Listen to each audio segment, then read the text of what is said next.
ஒரு அழகான ஒரு உதாரணத்தை சொல்லி சுகதேவ் கோஸ்வாமி அவர்கள் விளக்குவார். ஒரு பெற்றோர் தங்களுடைய குழந்தையை பாராட்டுவது அல்லது ஊக்குவிப்பது அப்படின்றதும் அந்த குழந்தையுடைய நன்மைக்காக தான். அந்த குழந்தை அதே குழந்தை தவறு இழைக்கும் பொழுது அதை திட்டுவதும் கண்டிப்பதும் அந்த குழந்தையுடைய நன்மைக்காக தான். அது நல்லது செய்யறப்ப அதை என்ன பண்றாங்க? பாராட்டுறாங்க, அதை ஊக்குவிக்கிறாங்க.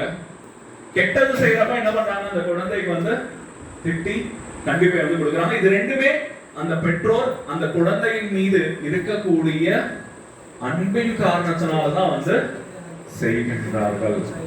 சோ அதே போலதான் பகவான் தன்னுடைய பக்தர்களை ரட்சிப்பதும் அல்லது அசுரர்களை வதம் செய்வதை போல தோன்றினாலும் இரண்டுமே அந்த இரண்டு நபர்களுடைய நன்மையை கருதி